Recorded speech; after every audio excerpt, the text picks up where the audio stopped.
আলুটিলা পাহাড়ি জনপদ খাগড়াছড়ির অন্যতম পর্যটন কেন্দ্র।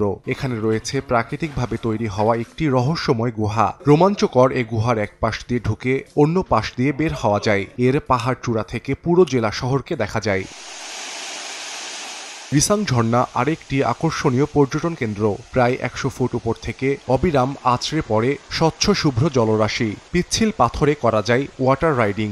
নয়নাভিরাম এমন প্রাকৃতিক সৌন্দর্য উপভোগ করতে এবারও ঈদ ও বাংলা নববর্ষের ছুটিতে ছুটে আসেন বিপুল সংখ্যক পর্যটক। তৈদুছড়া ঝর্ণা, হাজারছড়া ঝর্ণা, জেলা পরিষদ পার্কের ঝুলন্ত সেতু, মায়াবিনী লেক, দেবতা পুকুর সহ প্রতিটি পর্যটন স্পট এখন পর্যটকের ঠাসা। খুবই সুন্দর একটা পরিবেশ, বেড়ানোর জন্য খুবই ভালো। না আসলে কেউ বুঝতে পারবে না এখানকার প্রাকৃতিক সৌন্দর্যটা কিরকম। আলুটিলাতে আসলাম, ভালো লাগতেছে।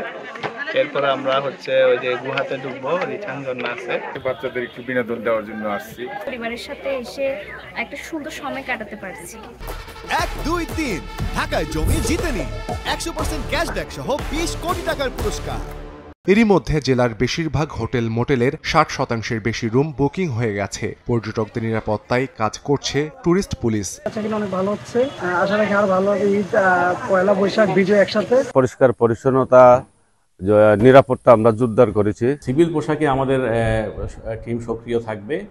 আর বিশেষ করে সাজেকে আমাদের একটি আলাদা জোনই আছে টুরিস্ট পুলিশের। কোনো ধরনের অপতৎপরতা যেন না ঘটে সে ধরনের আমাদের আগাম তথ্য আমরা সংগ্রহ করছি। আমাদের গোয়েন্দা নজরদারি আছে এবং আমরা বিভিন্ন স্তরে আমাদের কিন্তু নিরাপত্তা ব্যবস্থা গ্রহণ করা হয়েছে। ঈদের টানা ছুটিতে লক্ষাধিক পর্যটকের সমাগম ঘটবে বলে আশা ব্যবসায়ীদের।